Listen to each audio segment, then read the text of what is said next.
Good evening, everybody, and welcome to another edition of the Sports Exchange. My name is Scott Morganroth, the Motor City Madmouth, and Roy, I'm really looking forward to this show here because it brings me feeling pretty close to home that I'm dealing with Midwestern type of sports. So we want to welcome our special guest, Kent Sterling, sportscaster for Indiana. And Kent, welcome to the Sports Exchange. Thanks, Scott. Appreciate it. Well, we're glad to have you. And of course, Rick Curti, welcome back, Mr. Opinion. Thanks for having me, Scott.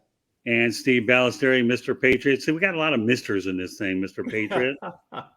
Yeah, I've actually been out of the loop all day today because, as you know, my other job I write for military affairs and politics. And, you know, with that Russian cruiser being sunk in Ukraine today, I haven't checked out any of my sports stuff today at all. So hopefully nothing big happened today and I didn't miss anything.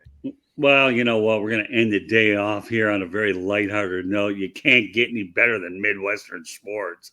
And, you know, I got to tell you, Kent, in front of a national audience, okay, he was nice enough to give me a birthday greeting one day, and it stayed in my head and never left. So, you know, we're turning that birthday greeting into a appearance here. And, Kent, we are so delighted to have you. So let's get ready to have a little bit of fun, all right? Absolutely. And now I'm wearing this Indianapolis Colts hat that I bought, by the way. I don't know if it was from one of those convenience stores. They happen to have one there. And I figured, why not have an Indianapolis Colts? You never know when I'm going to need it.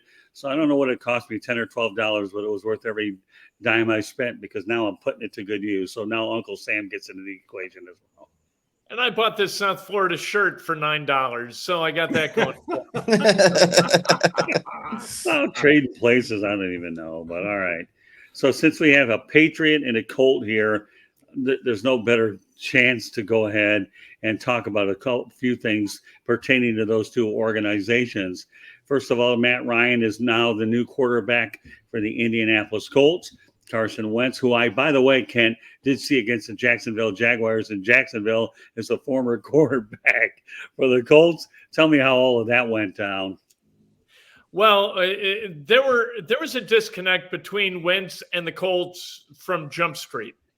From the point where Wentz decided that he didn't want to get vaccinated and as a $28 million starting quarterback was putting his position and his ability to play at risk because of NFL protocols. It's not really about the vaccine, whether to vax or whether not to vax, but the NFL protocols were in place so that if a guy tested positive, all of a sudden he's got a 2-week rip.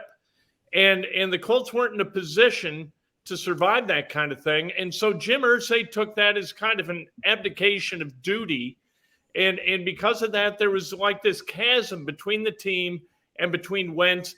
And the locker room really never fell in love with him. And so there was just this kind of weird friction. It was never a fit with the community. He's just kind of an interesting guy, we'll put it that way. And Philadelphia fans told me over and over again on my YouTube channel, they commented, look, here's what you're going to see. You're going to see a guy with all the talent in the world, and he's going to utilize it enough to tantalize you and then get you beat with it. And that's exactly what he did. And so the Colts, it was made clear in a meeting the night after when they got home from Jacksonville, they got off the plane, went to the Colts complex, met with owner Jim Irsay, and Jim said, okay, we're done with all of this. Carson Wentz is a goner. You guys figure it out. I want to contend. We can't contend with that guy. So you guys get in an office, figure out where we go from here. Well, the amazing part about it is, and I think we all know this by now, that Frank Reich was his coach with the Eagles. And if anybody could have fixed this guy, I would have think Frank Reich could have. So that to me is mind-boggling. And Frank Reich has gone out there and said, you know, I went out on a limb for this guy. So how do you think Frank Reich feels about the way this whole situation played out? I don't think that Jim Irsay and Chris Ballard would, you know, put the onus on Frank Reich. But, you know, that's an interesting situation when somebody goes to bat for you and all of a sudden it doesn't work out. The limb is a little bit skinnier underneath Frank Reich because of the Carson Wentz thing. And so that's kind of the way it works. As a coach or as a GM, you're defined by your mistakes, and those mistakes kind of pile up over time. This is a big mistake. This was trust exercised and trust lost with Frank Reich, And that's not a good thing. Trust is everything with Jim Irsay and Chris Ballard. And Frank Reich was unable to deliver upon his promise. And Carson Wentz and Frank Reich, they came together over scripture. And it was just kind of like this thing. I'm good with people who are devoted religiously, but you've got to be devoted to your employer, and you've got to be devoted to winning. And if you're not devoted to that in equal measure, things get out of kilter, and they sure did with Carson Wentz. Well, how much of an insult to injury was it that the Philadelphia Eagles made the playoffs and the Indianapolis Colts did not make the playoffs, considering the draft capital that was involved, and that the Colts had to settle for a lesser draft capital when they sent them to Washington? So you have a little bit of a three-layer here, Kent. Although they did get some draft capital back, and they got more than I thought that they were going to be able to get back, given that Washington decided to eat the entirety of the final year of that contract, or the final year of the guarantee. Otherwise, the Colts were just going to cut him. And I thought the teams were going to wait for the Colts to cut and then go ahead and sign Carson Wentz. That's not the way it went down. The Colts actually got some stuff back. So good work by Ballard there. And then employing just a third-round pick to go get, to me, a significant upgrade over Wentz in Matty Ice from Atlanta, just giving up that third rounder. I thought that was good work. Yeah, but for the Eagles to get in the playoffs and the Colts not getting in the playoffs, I don't know. For some reason, if I were Indianapolis, that to me would be a bitter pill to swallow. And don't forget that the head coach of the Philadelphia Eagles is Nick Sirianni, who came over to Philadelphia last offseason, having been the offensive coordinator for the Colts under Frank Reich. What do you want to add, Steve and Rick? Go ahead, Rick. I like the Matt Ryan. The Carson Wentz one, I thought that was interesting. I always thought he was very talented, and just he's so injury prone. And I think you said they weren't in love with him, and I think when they lost to Jacksonville, of all teams to lose to, who were a complete train wreck under Urban Meyer, I think that was kind of like the final straw for them. So, to me, getting Matt Ryan is a total upgrade. Total pro. I mean, he's just you never hear anything bad about him. Just was very impressed with his press conference, and to get to trade him and for a third round pick. I mean, to me that's a steal, because I think he's still got like good 3-4 years left, and he seems rejuvenated. He seems like a total leader, and I think Indianapolis did well trading Wentz away and getting some draft picks back. Yeah. I'm sorry. Go ahead. If all you did was watch the press conference with Matt Ryan being introduced as a Colt and then Wentz being introduced as a commander, Wentz, like a hot dog, like a hot dog with mustard and ketchup, and then Ryan with the sharp blue blazer, the blue tie, the white shirt, nice haircut, chiseled jawline. I mean, yeah, he looked like a movie star. So Ken, what was the feeling last year around Indy? Because that, to me, seemed like a playoff team all season long, and there hasn't been a lot of disappointment there. The evolution of that season, they started 1-5, and people were kind of pulling their hair out, but understood that Wentz, having had both ankles sprained, like on the same play as Aaron Donald kind of crushed his lower body, you sort of understood it.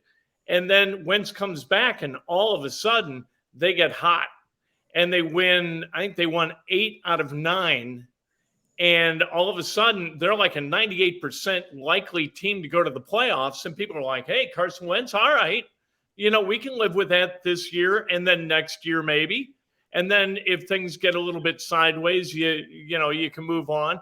Because this community, this is a really interesting city. Like, I've lived in Chicago, I've lived in St. Louis, grew up in Chicago. Indianapolis is a really nice town filled with people who value nothing more than a man's word. That's it. There's a really small town. And if you violate trust around here, it's over. And with Carson Wentz, that trust was just never established. That grippiness between him and the community just never kind of developed. He never evolved into sort of a Hoosier. And Indiana people paid attention to that.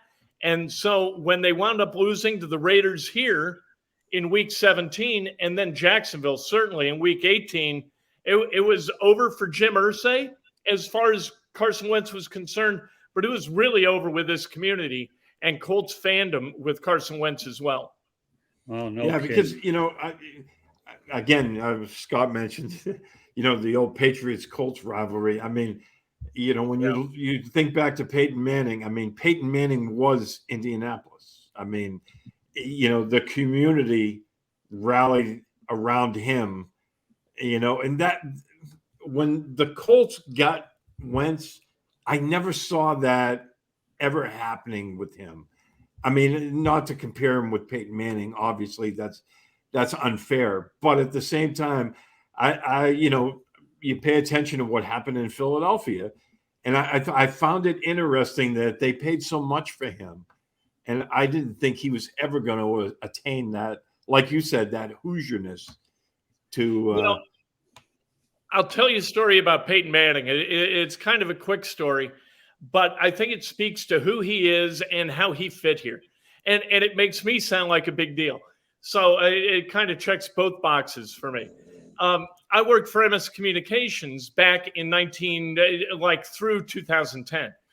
After Peyton Manning's rookie season, we had this grand opening of the world headquarters of MS Communications, beautiful broadcast facility on Monument Circle in downtown Indianapolis.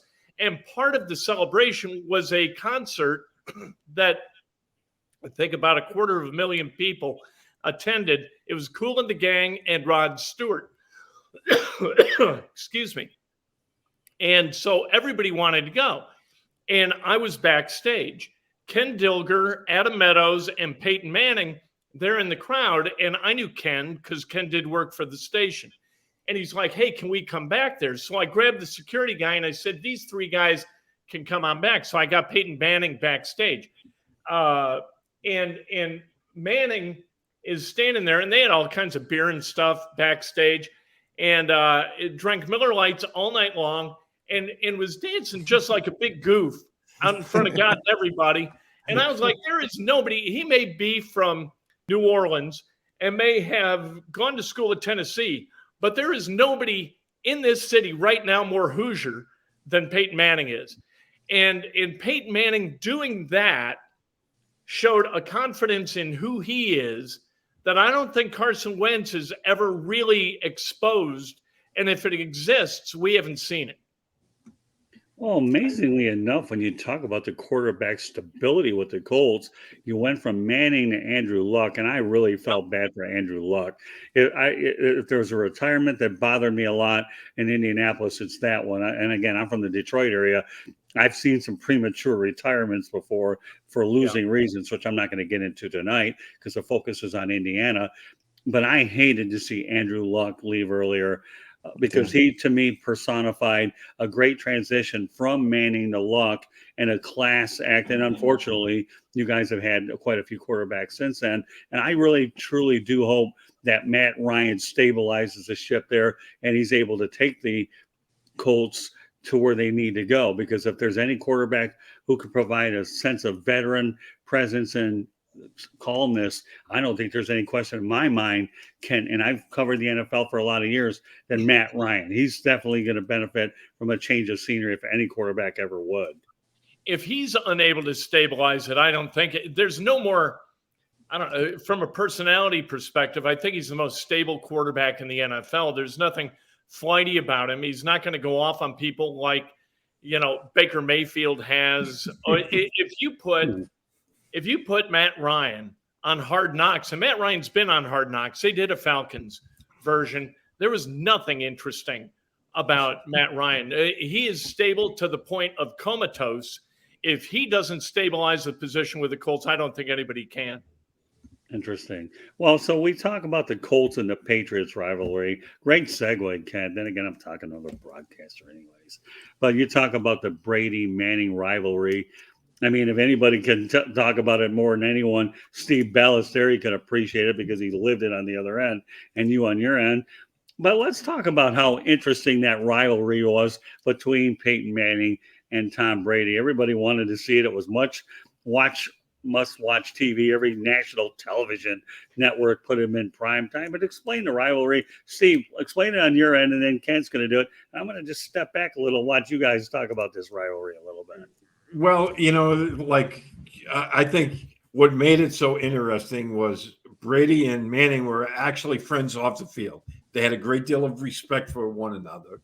And although they didn't play against each other on the field, they were competing all the time.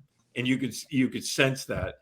But, there was never any sound bites where, like in today's world, so many guys talk smack about each other. Neither one of those guys ever got into that. There was always that respect level, and everyone was competing. But on the field, it was, all the way. And I love those games. I actually got to be at a couple of those Colts games when Manning was quarterbacking the Colts against the Patriots in Foxborough. And I went to another one when later on when Manning was with the Broncos. And the way, like I said, we saw Brady all the time, every day at practice. But seeing Manning come in, it was completely different. And the way he carried himself, and he would have fun with it because we were down on the field before a game, and some of the fans were jaw-jacking with him, and he was giving it right back to him. But then, then he turned right around, and there was a kid wearing like a Manning jersey. So he went right over, and he signed the kid's jersey, talked to the kid's dad, and then they shook hands. They took a quick selfie. And then he put his helmet back on, went back to warming up. And then everybody in the crowd was just like, that's really cool. So then it was like, okay, yeah, you're cool for about 5 minutes until the game starts. But I love those games. Those to me that was football at its best. You have two of the best guys who ever played the position going against one another. And those games always went right down to the wire. I loved them. I was on the field for the game in 2007 at the RCA Dome, where the Colts were up by 10 in the fourth. And so I'm down on the field, and what you can see on the field that you can't see from the stands is so interesting to me. And two things really struck me, and that was that the Colts defense was gassed. They'd been on the field too much, and Brady had been on the field too long and made him work too hard. And then Wes Welker's feet were so quick. He was so explosive out of cuts. I thought there's no way the Colts can stop these guys. It's just impossible. And I went from being a guy who absolutely loathed Bill Belichick, admired but also loathed Tom Brady, and really loathed Wes Welker, to being a guy who really kind of appreciated and respected all of them because of the way they went about their business. And so that rivalry sort of turned for me on that day. And then in 2009 at Lucas Oil Stadium, there was the game where Melvin Bullitt, the 4th and 2 game. Yeah, the 4th and 2 game, where we were at the game, and I never do this, but I started when he went for it on 4th and 2 at his own 29, I started jumping up and down and screaming, he blinked, Belichick blinked. And I'd never seen Belichick do that before. And I love the way he explained it in the postgame, saying that they knew they couldn't stop Manning. And so their best chance was to go for it on 4th and 2 and try to go get it. And they were unable to. Falk was unable to because Bullitt made a really, really good play. Those were just special games. And that was like rivalries in the NFL. They're terrific now. And you've got kind of the Chiefs and the Bills a little bit, and kind of the Rams and maybe Packers in the NFC, and the Cowboys, whatever, in the NFC East, which drives me nuts. They get all the play on ESPN, and it's not a very good division, at least in my mind. Mm-hmm. But those were real. Like, those teams respected each other, but they tried to beat the hell out of each other. Yeah. It was really fun every single year, and you knew that in the AFC playoffs, you were going to wind up seeing those two teams either early or late, and one of them was going to get to the Super Bowl. Well, I got to tell you, I remember one game, I think it was opening week of season. where the Patriots and Colts were just going at it, went right down to the wire, and Vanderjagt missed the field goal at the end of the game. And I remember Peyton wasn't too happy with the Vanderjagt's comments and all that, where he called him the idiot kicker. Yeah, our stupid drunken kicker got drunk. Yeah, and I was like, But wow, that that's the was a most Peyton Manning I've tremendous heard football talk game. smack to anybody. But that was funny. Yeah, I remember that. That's true. I mean, for Manning to go after a kicker or liquor down, I mean, that's against Peyton's personality to take a shot unless somebody. It was funny. It's safe to say that Adam Vinatieri, though, made his way to Indianapolis, and that didn't work out so well either. I do want to add one thing about great quarterbacks. Since you guys appreciated the Brady-Manning connection, I happened to be at the Super Bowl when Manning took on Drew Brees. I was covering that Super Bowl and got credentialed for it. Yeah, Kent, I was there. Okay. Great game. Enjoyed the whole time experience. I've actually been to 4 Super Bowl games, but I've been a part of 7. But to me, but when you talk about great quarterback rivalries, I don't think there's any question, in my opinion, in its day, that Manning and Brady undoubtedly is one of the best rivalries of all time. And I say one of the best. I know there might be other people that disagree, but I don't know. I know you're not one of them. I think that Peyton Manning was the best quarterback I ever saw. I think that maybe Tom Brady is the best competitor. And so the difference to me is this. I used to sit in the end zone at Lucas Oil Stadium for the 3 seasons that Manning played there. And it was like watching Madden, right? You had that kind of end zone view. And so you could see how the defense was aligned. You could see how the offense was deployed. And you could kind of see where the hole is going to be and maybe how, a route tree might develop where Manning's going to have an open receiver. And by God, every time he hit the right guy. I never saw Peyton Manning make a bad read. I saw him miss a couple of throws where he had a guy open, literally a couple, but never make a bad read. He was so smart and so well prepared, and I never, ever saw a defense get over on him. And Belichick, you talked to Manning, and Belichick was the guy who threw the whole kitchen sink at Manning. And Manning has always said that at the end of those games against Belichick, he was absolutely mentally exhausted because Belichick made it so difficult to diagnose what he was running. Well, let me ask you, aren't you guys glad in Indianapolis that Bill Polian made the right choice with Manning over Ryan Leaf? Can you only imagine what that would have looked like? How about Jeff George? God. Come on. Don't forget about Jeff George. I think that was a pretty good move, taking Peyton over Ryan Leaf. Yeah. A little bit. It's probably one of those thank God moments. Okay, this is not FCC, so we can say thank God here on the air that at least you were able to get Manning instead of Ryan Leaf. God help me. All right, one other thing. What though? You talk to fans in Indianapolis, and they're not gonna talk about that with Bill Polian. They're gonna talk about the season you alluded to where they lost to the Saints in that Super Bowl because Hank Baskett couldn't field an onside kick, and because Bill Polian pulled the plug on that undefeated season in the game against the Jets in Week 16, that 15th game of the season, where the Colts have a lead. They're going to win that game. And he had Jim Caldwell pull the starters, and all of a sudden you got disaster. And fans in Indianapolis and the Colts themselves understood exactly. Like if you're a part, like you guys don't know, being down in South Florida, right? You know how much money Mercury Morris and Larry Zonka and Bob Greasy and those guys have made because of that 72 season. The Colts had their opportunity, and Polian decided willfully to pull the plug on it. Nobody here has forgotten that. Oh, I can imagine. All right, one other thing I want to talk about pertaining to the rivalry. I know we have a lot of things I want to get to, but we had to start off strong with football, and I'm glad we didn't get that out of the way because we have a lot of things. Thankfully, you have a little time to cover all of them because I got a lot of good stuff lining your way. But Deflategate, I know that's one of the things that tends to get mentioned between these two franchises again. Steve, I know you're smiling here from all the way from here to Alaska. Let's talk a little Deflategate, and then we're going to go on to some other stuff. Well, I mean, to me, it was way, way overblown. I mean, it was a one-sided football game. And honestly, there's no competitive advantage for deflating a football. As we all, when you were a kid, the hardest football to try to throw was a deflated one.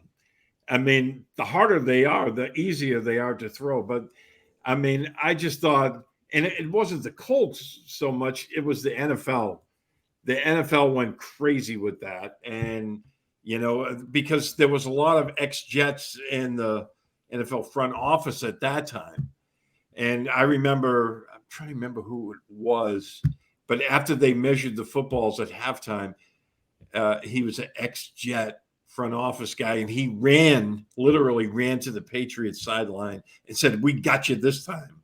So what does that tell you? But, you know, to me, it was way overblown. Actually, the Patriots, when they reinflated the footballs at halftime, I thought they played better in the second half than they did in the first. And that was just one of those games that got away from, you know, Andrew Luck. We thought it was going to be a really close AFC Championship game. It turned into a blowout. It was interesting the way that whole thing went down with Ryan Grigson talking to Bob Kravitz. Bob Kravitz around here is kind of the guy, worked at the Indianapolis Star at the time. Now he works at the Athletic. And Kravitz ran the story, and Patriots fans still blame Kravitz for the story ever happening and lambasted him on Twitter regularly. And Kravitz didn't do anything but do a really good job of reporting the facts. And as far as an advantage, the only advantage that I can see statistically is that once teams got a control of their offensive footballs, all of a sudden the Patriots' incidents of fumbles went from like a league average, normal, straight to the floor. Like they never fumbled again. Once they got control of their balls, they never put it on the ground. And so I don't know whether there's kind of a cause and effect there or not. I would assume there is, but I think that at least statistically appears to be the advantage that they gained. Interesting. Okay, well, you know, let's go on to the Indiana Pacers. We talk about a guy who's cool in Matt Ryan, okay? But I'll tell you what, I work with Rick Carlisle, and I know he was your coach before, had some success. I know I believe he's part of the coach of the Malice at the Palace. We're not going to get into that. He was. But I love Rick Carlisle, one of the most even-keeled guys I've ever seen. And I learned a lot from his cool demeanor that have actually rubbed off on me covering the Pistons for a while. But the question that I have for you, Kent, is he the right coach for the Indiana Pacers right now? I know he won with them the first time around, had a good run with Dallas, and now he comes to a situation which appears to be a rebuild. And I know that, you know, but there's no question, in my opinion, that Rick Carlisle didn't forget how to coach at all, because I think his record, in fact, I'll even take it a step further, Kent. I think when the Pistons hired Larry Brown over Carlisle could have won that championship, but they opted to go with Larry Brown. That's just my opinion. But my question to you is Rick Carlisle the right coach for the Indiana Pacers, Kent? You know, I think it depends on where he is in his life. You know, and I think once you reach a certain age, you become a little bit more circumspect and not as hardcore focused. Some guys do, like Belichick still wants to win more than anything in the world. But then you've got guys who kind of become circumspect. And I don't know if at the age of 61 or 62, Rick is as pot committed to winning basketball games as he was when he was 42. When he was here in 2004 through 2007. I'm not sure.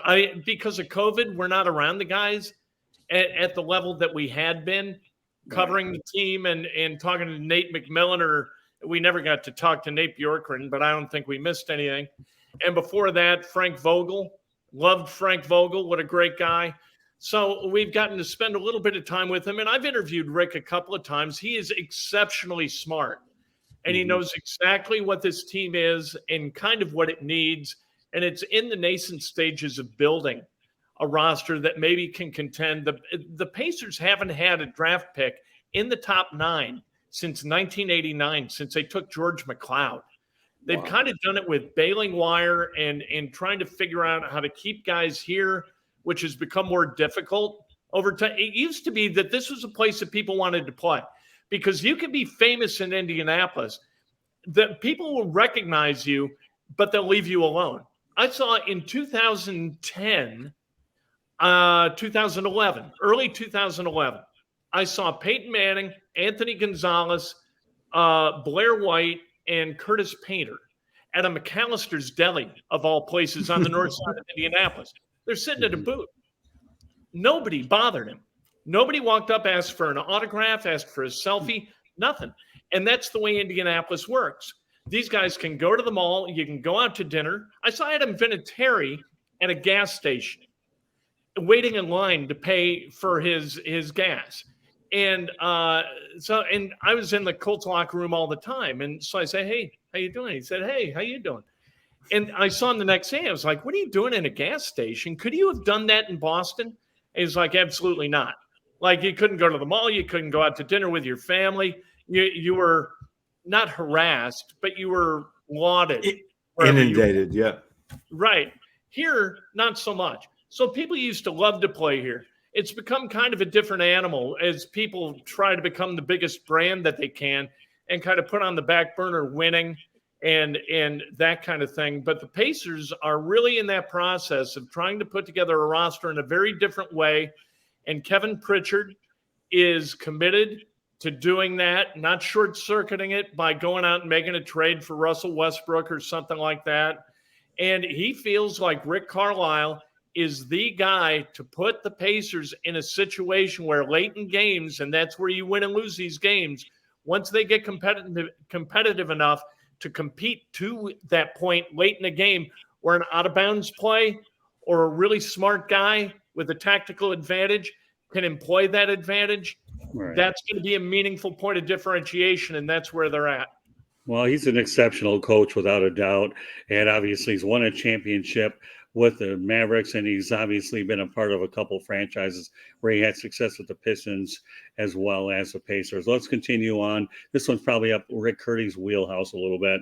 He's trying to get Major League Baseball in Charlotte, but I've always wondered about Major League Baseball in Indianapolis. So what are your thoughts about the possibility? Do you think Indianapolis is ever a Major League Baseball town? They'll never let it happen. The geographic kind of uniqueness of Indianapolis between Detroit, Chicago, St. Louis, and Cincinnati drives us as people in Indianapolis to those four cities to go watch baseball. And to put a team here and all of a sudden we're drawing from Southern Indiana and drawing away from the Reds, Western Indiana drawing away from the Cardinals, the Chicagoland area maybe between Valparaiso and Lafayette coming down here instead of going to Wrigley or instead of going to whatever they call Comiskey Park now. They won't. Reinsdorf and Ricketts and the Illich and the guys, I'm spacing the names in St. Louis, those guys just aren't going to allow it. So in other words, you're talking about geographically, it's unrealistic. Too many teams in a short ratio. Okay. And TV. Like they would then black out the Reds, the Cardinals, and the Cubs and the Sox, who are all available here to this marketplace. And that means a lot when you talk about cable rates. And like I pay for the Fox package because I want to get the Pacers and the Cubs. And I wouldn't be able to get it without that. And so that's money out of my pocket to those franchises. Yeah, I believe the Indianapolis team is affiliated with the Reds. Is that correct? They are affiliated with the Pirates. Oh, they are now. Okay. They have a great attendance. The Indians have great attendance too. They're one of the top drawing MILB teams along with the Knights. So they totally can support minor league baseball, the minor league team.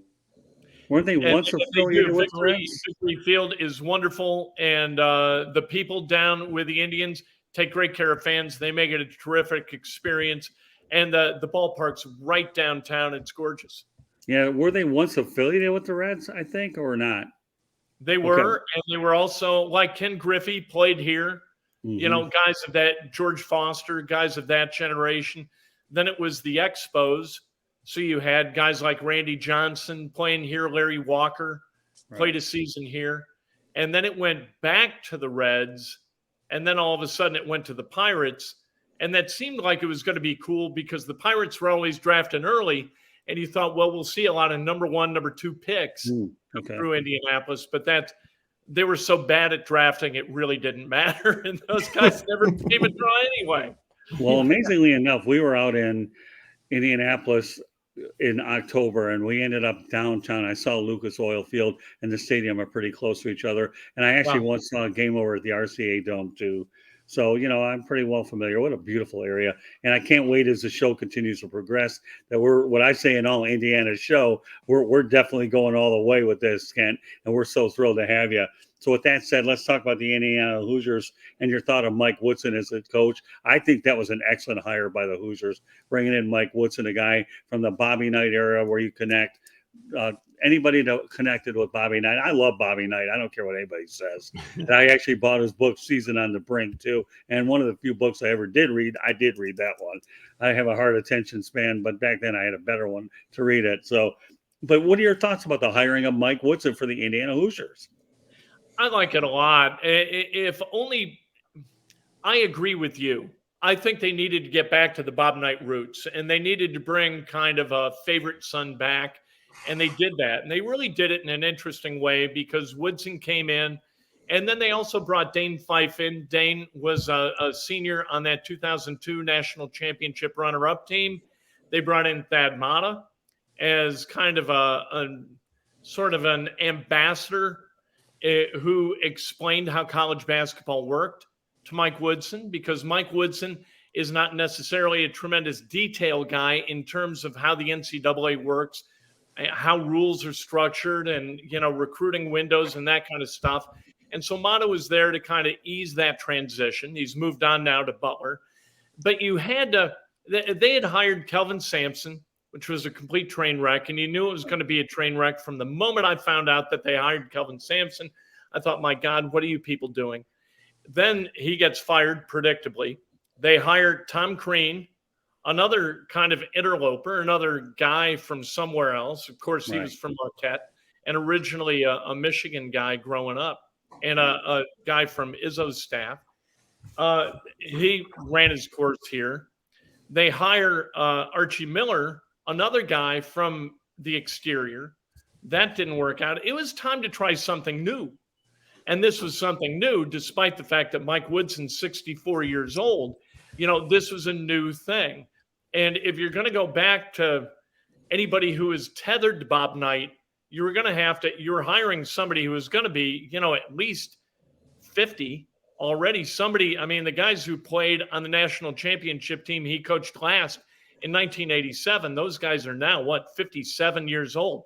So you were going to hire an old guy, and I think they hired a good guy. Mike Woodson was a really good coach with Atlanta. They won more every year. He was there 7 years, and the guy just kept piling up wins. He went to the Knicks. Year 1 was really good. Year 2, not so good, as that team kind of fell apart a little bit under the odd ownership of James Dolan. And so you wound up with a guy who knows his way around a chalkboard. You wound up with a guy who is a really good recruiter. He had to recruit you recruit in the NBA. You're recruiting free agents. You're recruiting your own guys you want to retain. Mike Woodson is a really good fit for that position. And in his first year, they go to the NCAA tournament. You've got to see some progression, though, as time moves on. Being a good defensive team isn't going to be enough. You also have to be able to shoot the basketball and create open shots. And the guys that Indiana had last year had some trouble with that. Well, I don't think there's any doubt in my mind that if you want to be a good recruiter, at least you're going to go play for a coach that's been in the NBA that knows how to get you there. I guess if I want to put one name in the what if category, I think Steve and Rick could probably attest to this. What if Steve Alford would have been the coach at Indiana?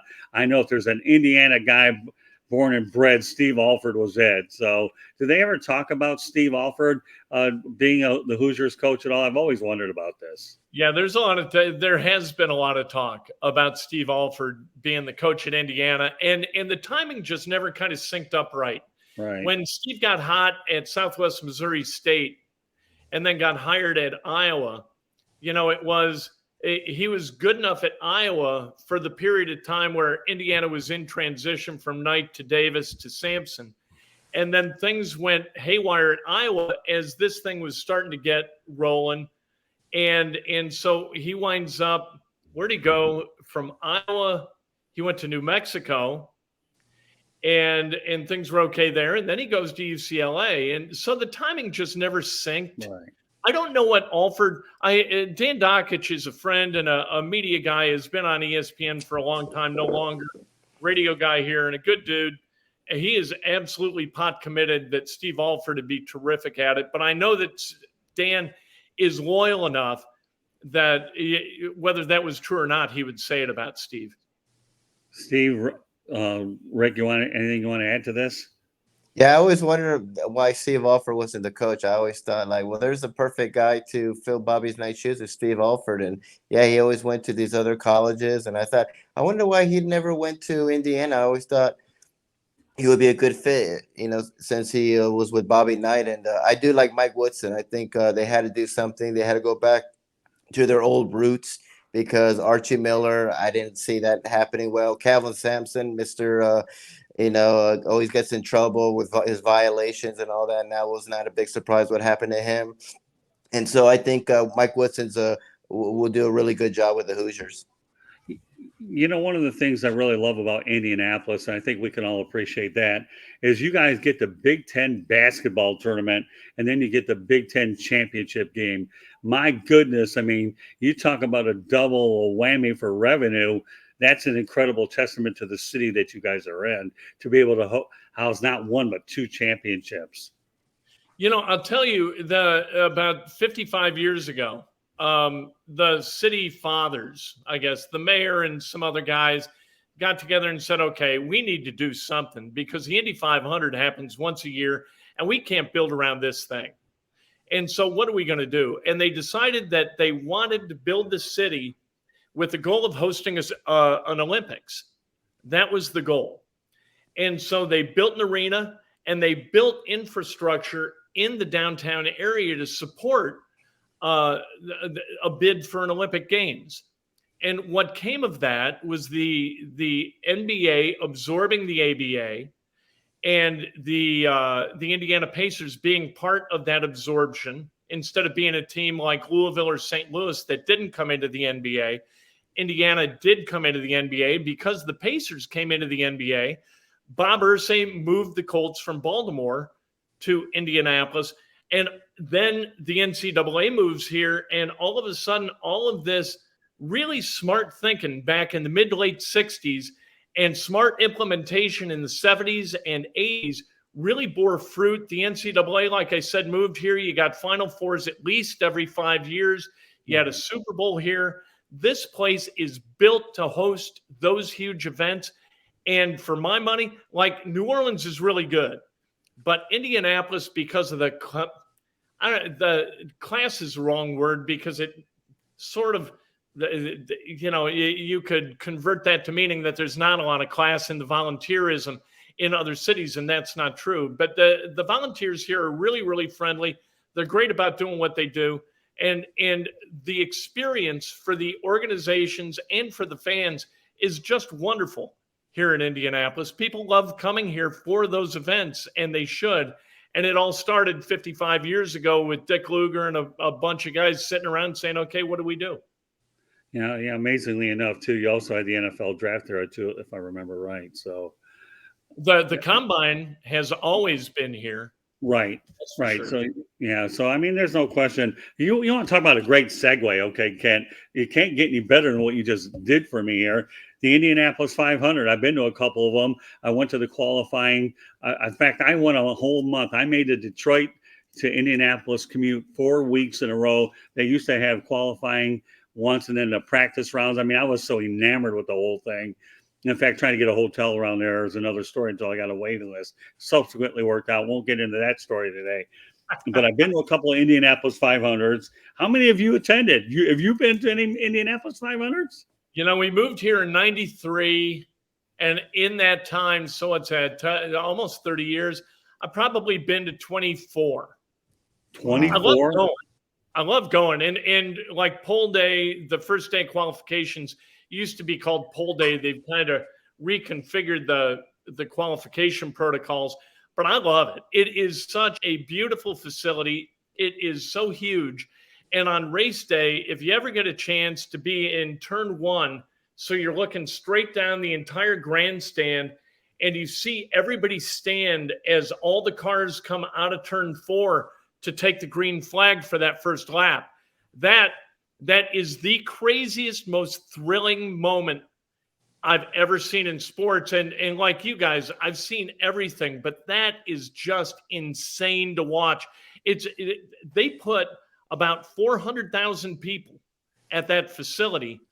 The straightaway is a mile long. So you've got a mile long of people all rising as one to cheer the 33 cars coming out of turn 4. It is awesome. I cannot recommend it highly enough. It is a wonderful event, and the people who put it on now, the Holman George family were terrific. Roger Penske now owns the Indianapolis Motor Speedway. Doug Bowles, Mark Miles, the entire staff out there, Allison Melanchthon, they are wonderful people, and their wonderfulness really infuses the entire property. It's just a great deal. Well, the two that I went to, I saw Al Unser win one right when they had that late crash. Was it Emerson Fittipaldi was on that one?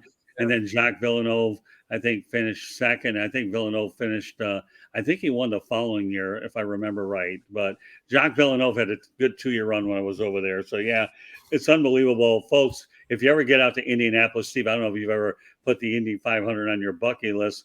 I don't know. I would rather go to an Indianapolis 500 than a Kentucky Derby, because I'd have a hard time going to a place and then watching something for 2 or 3 minutes and it's over with. For the Indianapolis 500, oh my goodness, the campers, and the track and walking around the golf course. It's just. I think people go to the Kentucky Derby to be seen rather than to see the event. And the mint juleps there. Yeah. Yeah. I think how you're about right. this? The other thing I love about the 500 is, instead of the Holman George family and the Penskes trying to extract as many dollars out of your wallet as they possibly can by selling you overpriced drinks, you're allowed to bring a cooler in there. And the cooler can be big enough to hold about a case of beer. And so, you're there all day. You bring a sandwich, a case of beer, that's aggressive. But you pack heavy, you can pack heavy and have a hell of a day, and it costs you nothing at the Indianapolis Motor Speedway. Well, I think when people bring up names for the whole thing, I've actually done the parade downtown and the Indianapolis 500. So, hey, listen, if I'm going to do it, I'm going all the way. I don't shortchange this thing. But, Jim Neighbors, Gomer Biles, everybody knows. I know back home in Indiana. Don't worry, Ken, I know my stuff. Florence Henderson was downtown. She was awesome. I waved to the woman. She didn't mind waving back to me, even though she knows I'm waving to anyways. But, so I guess the $1 million question I have to ask you tonight.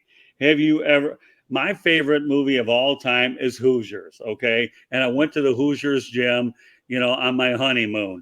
And I had to have a great wife who loves sports to be able to pull off going to the Hoosiers gym on your honeymoon. Then again, I have a wife that's one of a kind. I should be a little bit biased anyways. But you ever, where would you classify Hoosiers? Is that one of your favorite movies? And have you ever been to the Hoosiers gym? I've been there. I took my son shooting buckets there. We used to try to find an open gym so he could get up some shots. He was a good high school basketball player, really good, and then played college basketball at Loyola of Chicago. And so he tried to give him an idea of kind of how high school basketball here worked before he played in it. Angelo Pizzo, the screenwriter, is an acquaintance. He's not a friend, but we'll go out and get a sandwich once in a while.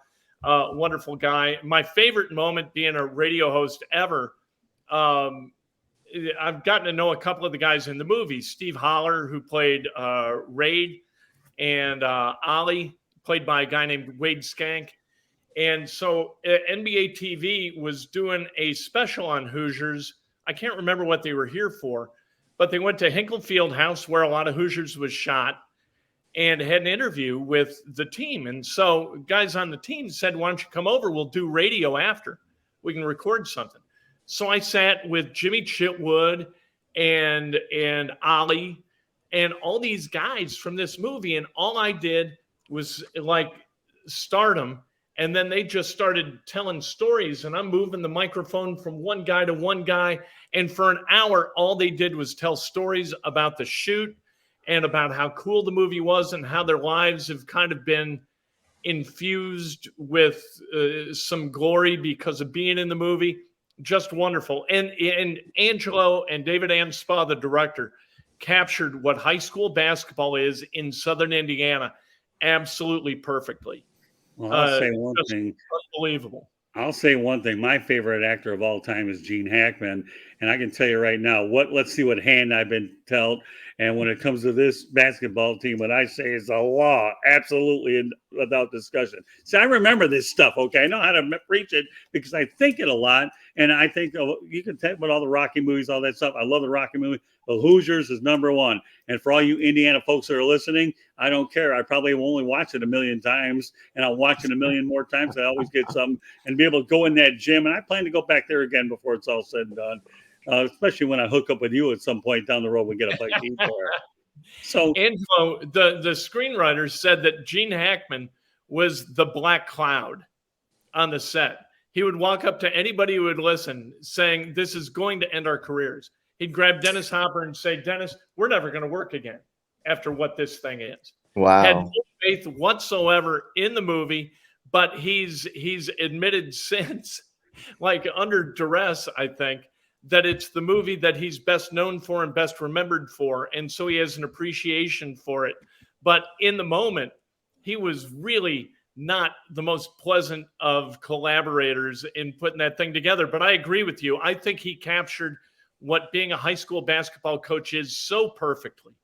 well, those lines are what, I can memorize them, put them on a plaque. It don't matter. I think it was pretty interesting when him and Barbara Hershey were actually starting to get along good at the end because they didn't care for each other for a while. But then again, the script writers wrote it so well. So when we talk about the Indianapolis 500, and we mentioned this before, let's go back to when the Pacers were relevant, okay?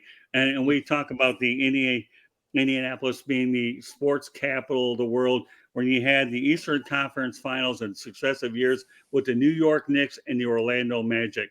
What was it like, Kent, okay, for that town? Not only had the Indianapolis 500, but now all of a sudden we know how big basketball is in the state of Indiana, but the Pacers are relevant. They're playing the Knicks and the Magic, and Reggie Miller, to me, will always be number one in my book. I love Reggie Miller, and he seemed like he fit in pretty well with the Indianapolis community. But talk about those respective weekends and back-to-back years where you had the Indianapolis 500, and then you had obviously the Eastern Conference Finals.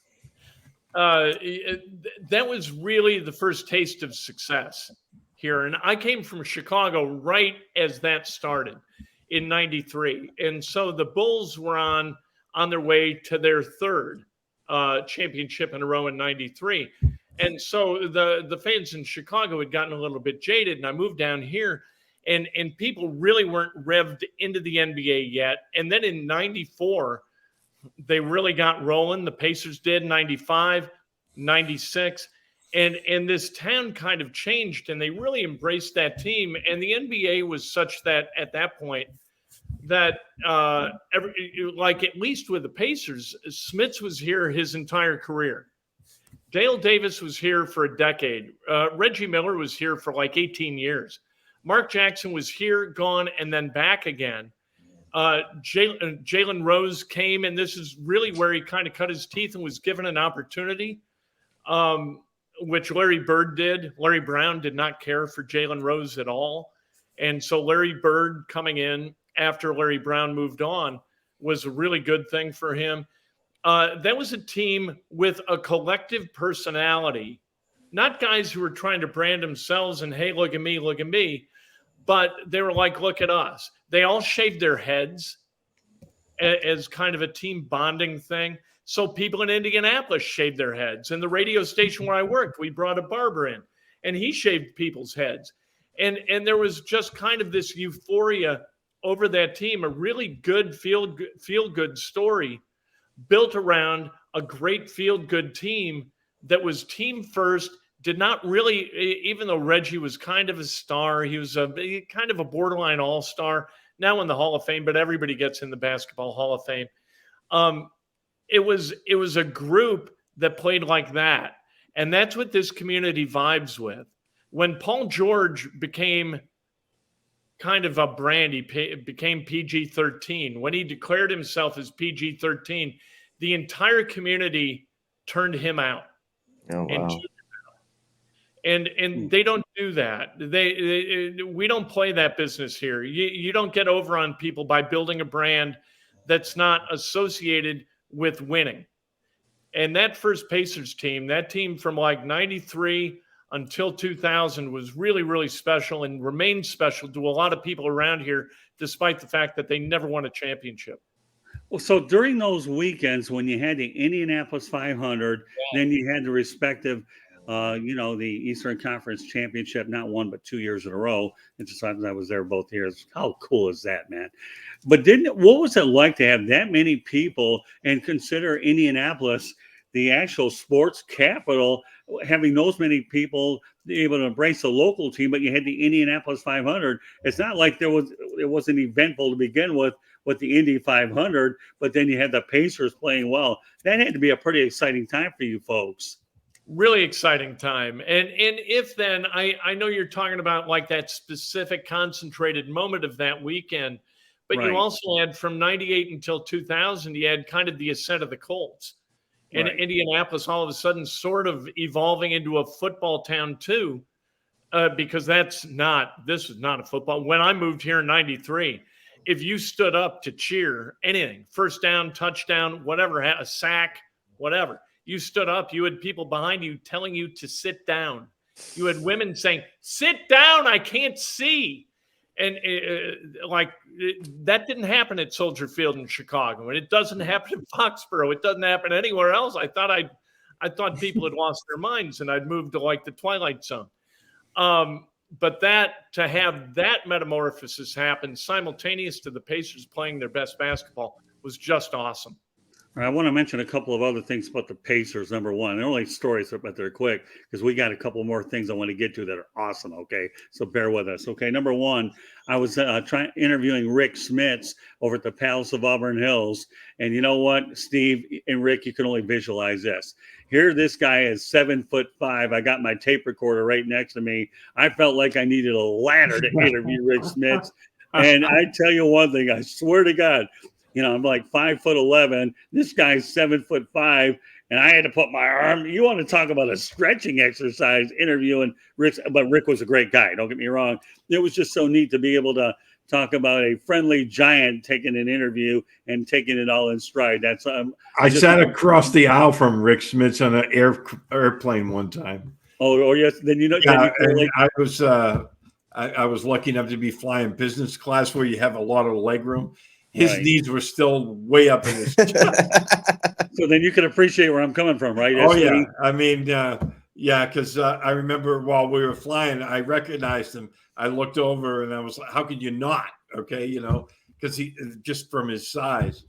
And then, the guy that was sitting beside me said, do you ever have any leg room, wherever you go? And he's like, not too often. That's why I buy 2 seats. Wow. Well, interesting. And one other thing I want to mention to you, and I'd like your opinion on this one, Kent. Why Mark Jackson hasn't gotten a second coaching job, to me, is the most puzzling, idiotic thing I've ever seen. Here's a guy that laid out the foundation for the Golden State Warriors. And if anybody should have gotten an opportunity to go ahead and get a second go-around, Mark Jackson belongs. And I had a chance to talk to Mark Jackson the same time with Rick Smits. Mark's one of the finest people you'll ever meet. I don't know. Have you ever had any dealings with Mark at all? Very little.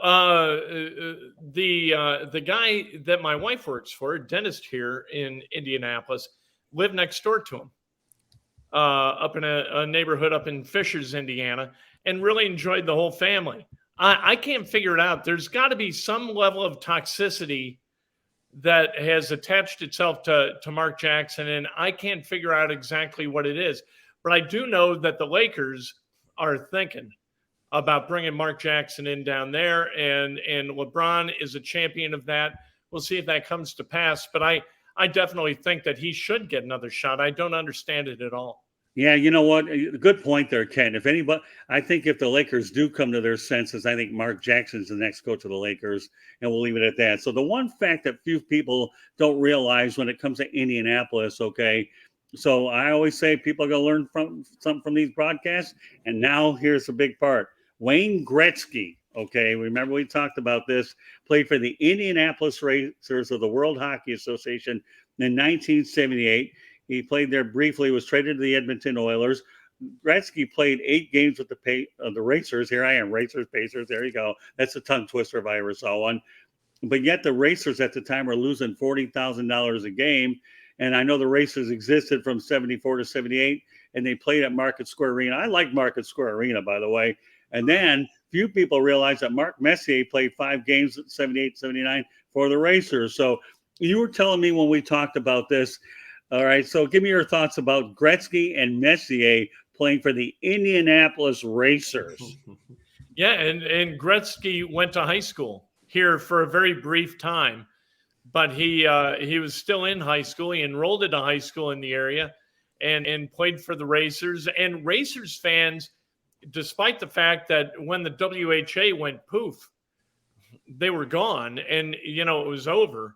And I don't even know if they survived to the end of the WHA, but there are still hardcore Racer fans around Indianapolis. This is a good hockey town without a great hockey team. They have the Indy Fuel, which is kind of the AA affiliate for the Blackhawks.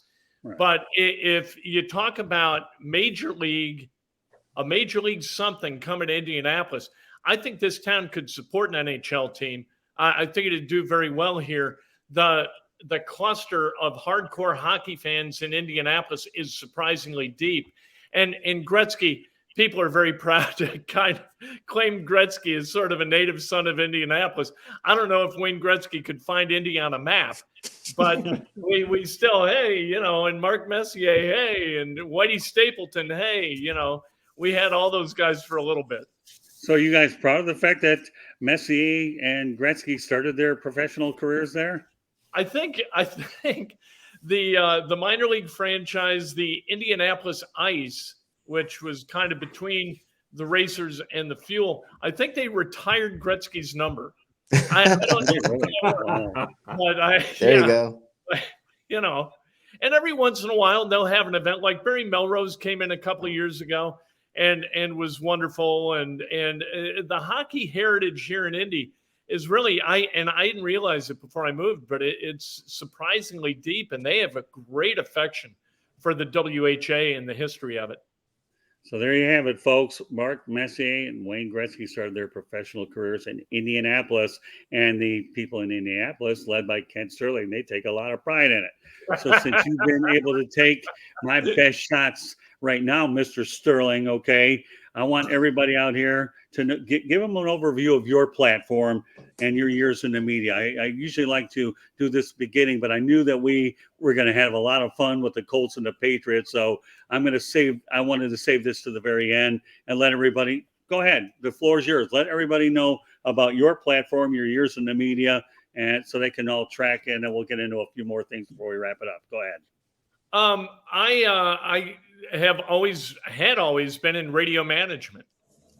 And so worked at WGN in Chicago, WMAQ in Chicago, moved down here to WIBC, and we launched 1070 The Fan, the first really true sports talk radio station in Indy. And I was the program director and hired Eddie White, Bob Kravitz, Dan Dockich, Michael Grady, who's with the Yes Network, and loved it.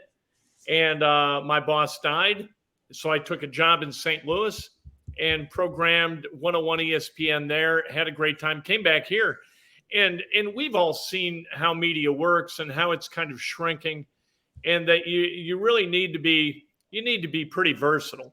In baseball terms, you need to play all 9 positions. And I had never been a host. So I kind of talked my way onto a radio station here, CBS Sports 1430. I said, I'll program it and I'll hire me as a guy who can host live and local, and didn't tell them that I didn't know what I was doing as a host. Did that for 5 years. The station got sold. The signal is more or less destitute, sadly. but that's what happens with AM radio in a market like Indianapolis. And so I turned to social media, which had always kind of been a hobby, but started a YouTube channel.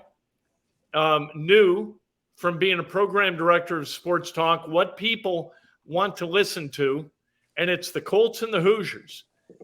And that's above the line, and everything else is below the line, and the Pacers below the line. When I do a YouTube video, and I do 2 a day, I do Breakfast with Kent, and I do Inside Indiana Sports Now, people, they'll listen to the Colts, they'll come for the Colts, they'll listen for the Hoosiers. You start talking about the Pacers, things start to wane a little bit. And that's a shame, and I think that that's going to change. But I know strategically how to do it, and I thought if I could polish my performance to the point where I was listenable, I could use the knowledge I've got in building a decent show into hosting something that's of value on YouTube, on my own channel, Kent Sterling, at kentsterling.com, because I love to write too, so I write. I wrote a book about all of this called Oops, The Art of Learning from Mistakes and Adventures, which is all the mistakes that many of the mistakes I've made, not all of them, but it's a book of mistakes, and a lot of them are media related. And so, I feel like I have a story to tell. I have a perspective on sports that's fueled by a kind of a working knowledge of management. And I think that makes it unique. And I just love doing it. You know what? You get up in the morning, you figure out what you're going to talk about for 15 minutes, you turn on the machine, off you go. And, after 15 minutes, if you performed well, the product stands on its own. And if you didn't, you know what? You learn from it and you do it better in the afternoon. And so, being diligent, having a good attitude, having connections in Indianapolis, I'm pretty well ensconced here with like the Colts, with the Pacers, with the Hoosiers, Butler, with Purdue, so that the track, the Indianapolis Motor Speedway. So if I need credentials or I want to talk to somebody, people are very generous about that. So I have access that a lot of people don't have. And it's just a joy. It's what I try to do every day, and this sounds so self-serving, and I apologize for it, is bring some kind of enthusiasm that maybe is contagious enough to cause others to be a little bit enthusiastic and bring more energy in their lives and understand that they can control their own energy. And that's what I try to do. And if that is communicated to a small portion of people, you know what, then I win. Well, there's nothing. I have no problem with it. What are you talking about? What do you think I'm doing here? Everything that we have, by the way, just so you know, folks, I want to give everybody an idea how you get these broadcasts. You can hear them on Spreaker, Spotify, Apple, Google, iHeartRadio. And yes, Kent, I have a YouTube channel, and I hope you'll subscribe to mine. I'll make a deal. Subscribe to mine. I'll subscribe to yours. And you can also find a broadcast on www.southfloridatribune.com, which is where we launch everything as well. But no, there's nothing self-serving about it. You got a guy named Pat McAfee in your backyard who's having a field day with all this internet stuff. I mean, my God, he's almost become a folk hero, and he really put himself on the map when he was able to go ahead and interview Aaron Rodgers and let Aaron go out there and be the next Kenny Mayne. So I'm with you. Hey, listen, you have to have passion and energy in this business, or you're not going to make it anyways. Because let me tell you, I've been in this business for 42 years. My first job was working for WXYZ Radio, which is ABC in Detroit. And one thing led to another, where you're behind the scenes, you work your way to get on the air. I'm trying to groom Rick Curti a little bit to become more of a broadcasting guy. Steve's an old pro. What do you want? He's on 9 million podcasts all over the place, and he's good at every one of them. But the thing that I've tried to do myself is I know what it's like to be behind the scenes and then front and center behind the microphone. And obviously we want to make sure that nowadays you have a different era where you're obviously marketing it. So you're right. You have to wear a lot of million hats to get your name out there in an effort to be relevant in this day and age, because it's not like in the old days when I got into business here, where you were privileged to be in it, ABC, CBS, and NBC and then whatever. Now, obviously, anybody can get in it. The question is, do they have the perseverance to stay in it? And I think that's one thing that people have to really recognize. So, no, I mean, it's really refreshing to be able to bring a fellow media colleague on here. Steve's obviously a media colleague. He sees it from a different perspective, right? Steve, when you be able to cover the Patriots, and you can't tell you how many great broadcasters and sportscasters you've met out in Boston, right, Steve? Yeah, I mean, you meet people all the time, and it's always a joy meeting different people because you get a different perspective, and the by and large, the media people that you come across, in the sports world are 99.9%, I think, great people. And because it's a passion. And when you're around people that have that passion, it's just contagious. It's fun. And, that's why we got into this. So, it's a lot different for me in my other line of work. We're covering, military and politics. That's kind of a different atmosphere when you're around that. Well, what's interesting about Rick Curti, and I could speak for him, is he approached me a long time ago, Kent, about promoting baseball in Charlotte. Little did this guy realize that I'm trying to turn him into a sportscaster, okay? and he's learning and blending in well, and he's doing real well. Steve's been in, and I've been in. I'm not trying to toot my own horn, but when I bring a guy like you on, Kent, who's a fellow broadcaster, what I'm really literally doing is I'm bringing a contemporary on here. So if our shows tend to get a little bit longer than most, well, what do you want? Name me a silent journalist that ever made it anyways. And I don't think I'm smart enough to go ahead and do that. No, they call me Scott Morganroth, not Albert Einstein. So go figure that. But at any rate, but the whole idea is this. We're so glad, Kent, that you took some time of your evening to join us tonight. And, this is an Indianapolis show, but it's more than an Indianapolis show. It's an intro perspective about bigger events. We've talked about movies. We've talked about a great city, probably one of the best kept secrets in the country citywide. And people that I've been around have been treated me really well. And it's just so great to finally have an opportunity to go ahead and bring you on this program. And I hope that you and I will continue to work in collaboration together as well. So I appreciate it. And great to meet you, Rick and Steve. You too. Thanks for having me, Scott. I couldn't be more appreciative. It's a lot of fun. So, all right. So with that said, Ken, why don't you let everybody know exactly how they can get a hold of you? Oh, just go to kentsterling.com. That's easy. Or go to YouTube and search Kent Sterling. And you know what? If you don't mind me coming into your home twice a day talking about sports, I'm a perfect companion. There you go. All right, Rick Curti, you know the drill. To let everyone know they get a hold of you. You can find me on my website, www.charlottebats.com. I'm also on Facebook at Charlotte MLB. I'm also on there, Charlotte Bats Baseball. I'm on Instagram at Charlotte Bats. I'm on Twitter at Charlotte Bats Baseball. And you can find me on LinkedIn under Rick Curti, and my email address is cltbatsbaseball@gmail.com. All right, Steve, go ahead.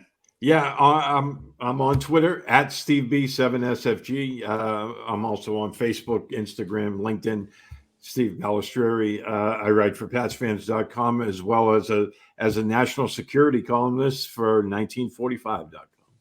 Very good. And I'll let everybody know my info again. As I mentioned moments ago, you can find the shows on Spreaker, Spotify, Apple, Google, iHeartRadio, wherever you get your podcasts. You can also please subscribe to our YouTube channel, South Florida Tribune. We would greatly appreciate all the subscribers that we can get, not only from you, but everybody else, because like you're doing, we're trying to build a platform as well. Our show, you can also find us on www.southfloridatribune.com. I'm on Twitter at Tribune South. It's at Tribune South. You can locate me on LinkedIn under my name, Scott Morganroth, as well. And of course, you can email us at southfloridatribune@gmail.com. Kent, any closing thoughts before we call it a night? No, just a lot of fun. You guys are great. Very, very pleasant way to spend an evening. Well, you know what? We really enjoyed having you, and hopefully, if you're ever interested in coming on down the road, we'd certainly love to bring it back to you. I'm sure that we got a lot out of our system here, so we can narrow it down just a little bit. But geez, I mean, when I tell people down the road, this is all Indiana sports, if they don't believe me, shame, shame, shame, as Gomer Pyle or Jim Neighbors would say. And I had to go ahead and throw a Jim Neighbors thing at the very It's the end. hometown, my favorite actor, James Dean, from Fairmont, Indiana, as well. True. There you go. So meanwhile, folks, on behalf of Rick Curti, Steve Balestrieri, Kent Sterling, my name is Scott Morgan, we're out the Motor City Madmouth. Thank you for joining us on this edition of the Sports Exchange, and we hope everybody has a pleasant weekend. Thank you very much, and we'll see you the next time. God bless, folks. Good night.